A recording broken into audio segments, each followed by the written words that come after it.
আমিও যেটা বলেছি যে আমি ছাত্রলীগের কর্মী ছিলাম না, শুধু ছোটোখাটো একটা নেতাও ছিলাম, হলের পোস্টেড ছিলাম। আমার মায়ের এটা আমি যতটুকু মনে করতে পারি, আমি সেটা খুঁজে পেয়েছিলাম আমার প্রাইমারির একজন শিক্ষিকার মধ্যে, আমি যেই প্রাইমারিতে পড়েছি। আর আজকে আমি মাননীয় প্রধানমন্ত্রী এতদিন টিভিতে আমি ওভাবে দেখতে পাইনি, কিন্তু আজকে দেখে আসলে আমার মনে হয়েছে যে তার মধ্যে আমার মায়ের চেহারাটা আমি কিছুটা দেখতে পেয়েছি। আমরা আওয়ামী লীগকে রাজনৈতিকভাবে নিষিদ্ধের দাবি জানাচ্ছি।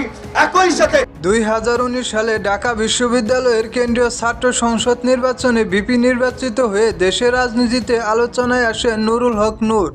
ভিপি নির্বাচিত হয়ে তৎকালীন প্রধানমন্ত্রী শেখ হাসিনার সাথে সাক্ষাৎ করতে গিয়ে শেখ হাসিনার মধ্যে তার মাকে দেখতে পান বলে তার পাশ হয়ে সালাম করে মা বলে সম্বোধন করেন। এমনকি জয় বাংলা জয় বঙ্গবন্ধু স্লোগানও দিয়েছিলেন ভিপি নূর। জয় বাংলা জয় বঙ্গবন্ধু। পরবর্তীতে ছাত্রলীগের সাথে বিভিন্ন কারণে বিবাদে জড়িয়ে পড়লে শেখ হাসিনার সাথে তার দূরত্ব বাড়ায়, বিএনপির সাথে তৈরি হয় সখ্যতা। জনগণের ভোটবিহীন জোর জবরদস্তি করে ক্ষমতায় থাকা বর্তমান ফ্যাসিবাদী সরকার হটাতে যুগপৎ বা ঐক্যবদ্ধ আন্দোলন সংগ্রাম করার ক্ষেত্রে গণঅধিকার বিভিন্ন সূত্র ও গণমাধ্যমে দেওয়া ভিপি নূরের সাক্ষাৎকারে অনেকটাই পরিষ্কার, শেখ হাসিনাকে মা ডাকা ভিপি নূর শেখ হাসিনাকে ক্ষমতাচ্যুত করার পিছনে ব্যাপকভাবে কলকাঠি নেড়েছিলেন।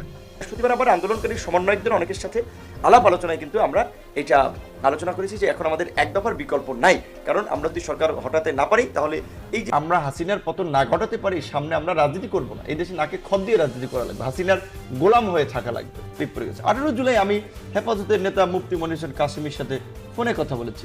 আমি মাওলানা আপনার শরীফ যাত্রাবাড়ি মাদ্রাসা তার সাথে ফোনে আলাপ করেছি যে সর্বোচ্চ শক্তি এবং সাপোর্ট নিয়ে যেন হেফাজতের নেতাকর্মীরা রাজপথে থাকে। আজিজুল হক ইসলাম আমাদের সাথে আলাপ করেছিলেন। আপনি আমির এই গণহত্যার সাথে যারা জড়িত তার মূল পরিকল্পনাকারী, মূল নির্দেশদাতা, মূল মাস্টারমাইন্ড ছিলেন প্রাচীন সরকারের প্রধান শেখ হাসিনা। গণহত্যায় জড়িত থাকার কারণে শেখ হাসিনা ও তার দোষরদের বিচার হবে। গণ অধিকার পরিষদ নামের ভিপি নূরের দল থাকলেও কখনো বিএনপি আবার কখনো জামাতের হয়ে কথা বলতে দেখা যায় নূরকে।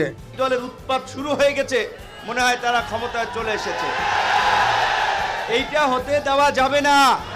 এছাড়াও তার বিরুদ্ধে ইসরায়েলি গোয়েন্দা সংস্থার সাথে অর্থ লেনদেনেরও অভিযোগ রয়েছে।